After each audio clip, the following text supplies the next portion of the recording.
Hey readers, yesterday we started thinking analytically about the text that we are reading. Today I want to follow up with that idea and continue to think analytically about the different books that we are reading. So today, again, I want to teach you that in order to think analytically, a person can divide their book into parts, then you can select, rank, and compare. A person can decide, I'm going to try thinking about, and then think in any one of those ways, and then see if that thinking yields new ideas or insights, and oftentimes it will. So remember, in order to think analytically, we could divide our text into different parts. We could select one of those parts and ask some questions about it. We could rank those parts based on importance or other things. I'll show you some question stems in a moment. You could also compare those parts to each other or to outside items. So first, in order to dive a little deeper into this, I have some questions that can help you think analytically. You can find these up front, and you can glue it into the next available page of your reading notebook. Go ahead, press pause and do that now. Press play when you are ready. So now you should be back. You have these glued into your notebook. Let's take a look at what these questions actually think. Now remember, these are questions that can help you think analytically. So if you want to divide your text into parts, you could talk about the questions, what are the most important parts or scenes from my text? Or you could think, how does this part fit into the book as a whole? If you want to rank your parts, you could say, what passage best represents blank? Or you could ask, what evidence tells us the most about blank? What passage best represents this feeling? Or what evidence tells us the most about this character? If you want to compare parts, you could go with the questions, how does blank compare with blank? How does the beginning compare with the end? How does one character compare with another character? How does blank, when he was blank, compare with blank now? So again, filling in a character. How does this character, when he was 5, compare with this character now? How does this character in school compare with this character at home? So lots of different question stems we could have here. So what we're going to do is practice this. So I have a text here in front of me, and you all have this text as well, called Can't Stand Still. So the first thing we're going to do is read through this text, and then I'm going to think analytically about it. You'll do the same afterwards. So can't sit still. Outside the window, Oscar saw a billboard that said, when you want ham, buy Stinson ham. Soon after, there was another billboard. It said, turn left for Bronson's apple orchard. After that, there were several billboards about Uncle Bucky's Supreme Fireworks Shack. A few hundred feet past that, he saw another one advertising a hamburger restaurant called Stuckey's. The hamburger on the sign had turned green. Oscar's face turned green too. Oscar did not want ham. He didn't want to go apple picking, and he certainly did not want a green hamburger. He did want some fireworks, but he doubted his parents would stop for that. You're not allowed to have fireworks in the car, not on a road trip anyway. That is because fireworks are tons of fun, and road trips are the most boring thing in the world. There was something Oscar wanted to ask his dad. He wanted to ask it so bad. His stomach hurt, just like it would have if he had eaten that green hamburger.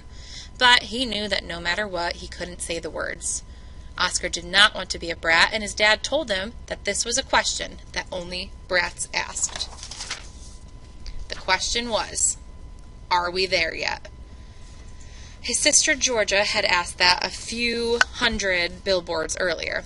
It did not go well. Are we there yet? She asked. Georgia, said her mom. But are we? She asked again. If we were there, said Dad, do you think we'd still be driving? That is what Dad considered to be a very witty remark. Oscar didn't think it was funny at all, and neither did Georgia. I don't know, she said. Maybe? That was the end of the conversation. A few years later, or maybe it was just an hour, Georgia was asleep, and Oscar was about to explode. At least that's how it felt. He wondered if a kid could explode from boredom. It would certainly liven up the car ride. He looked at his sister, curled up on the other side of the back seat. He didn't know how anyone could sleep that way. Her arms were twisted like a pretzel, her head was hanging to the side, and a piece of chewed-up gum dangled out of her mouth. It moved a little, back and forth, every time she breathed. Oscar thought she looked like a marionette with its string cut. Georgia could sleep anywhere. On every road trip, she spent nearly the whole time passed out. Sometimes she would stretch all the way across the back seat and poke her toes into Oscar's face. Oscar could never sleep in the car. He was doomed to suffer the whole way there, just him and 1,000 billboards, all with pictures of green hamburgers. Oscar noticed that his left leg was bouncing up and down. It was bouncing really fast, like a jackhammer. He did not know when it had started bouncing. He wasn't sure he could make it stop. Dad, he said. Not now, Oscar. Oscar was startled when his right hand twitched. It twitched again. It started to bounce a little bit on its own. Slowly it rose above his leg. It began to flutter just as fast as his left leg. Dad, I don't think I can sit still anymore. Just a little farther, dear, said Oscar's mom. Now his right leg was bouncing even faster than his left. Up and down, up and down. Oscar was starting to feel like a ball attached to a ping-pong paddle. Soon enough, his left hand started fluttering as well. His head began to shake back and forth. His hair flopped wildly like a storm-tossed boat. Dad! What, Oscar? Oscar knew he had to stop himself from bouncing before he rattled himself apart. But there was only one way. It wouldn't be easy, but he had to do it. He had to ask the question, no matter what the consequences were. Dad, he shouted, are we there yet? So there's our story, Can't Sit Still. We're stuck inside the brain of Oscar, who can't sit still. So what I want to do is think analytically about this story. I don't just want to summarize it. I want to push my thinking a little bit deeper. So I'm going to look at my question stems. I could divide it into parts. I could think about the most important part or how it fits with the whole thing as a whole. I could rank it, what passage best represents blank.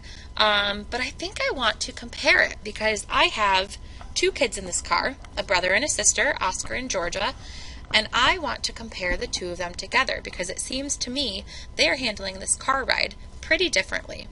So what I'm going to do, on Google Classroom we have a link to a Google Doc. So I'm going to open that up now. So here's the Google Doc that I have open now. What I'm going to do, and you will be doing this as well, we are all going to be writing on this same document. So you may see some names pop up here in the corner. You may see other people typing. So what you need to do is get into the document, type what you need to type, and get out of it, because everybody's going to be trying to do this. I'm going to go with my question, how does blank compare with blank? So what I'm going to do is write Miss Fawnin, and I'm going to type my answer to this question. Now you may see that multiple people have answered the same question. That's okay. Choose the one you want and answer it based on your text. So how does blank compare with blank? And I know my characters are going to be, how does Oscar compare to Georgia? So I'm going to say, Georgia seems to handle the road trip pretty well. She only asked, are we there yet, one time, then fell asleep for the rest of the ride. Oscar, on the other hand, could not sit still. His legs were bouncing, his head was shaking, and his hands were moving. He could barely handle himself on this car ride. And that is my analytical thinking. So today, your job as analytical thinkers is to look at your copy of Can't Sit Still, and you're going to open up this Google Doc. Remember, everybody's going to be on it. And you are going to pick one of these questions, add your response. Please do not touch anybody else's response because you know I'll be able to see that. And we need to have appropriate comments only. I'm looking forward to reading your analytical thinking. Happy reading.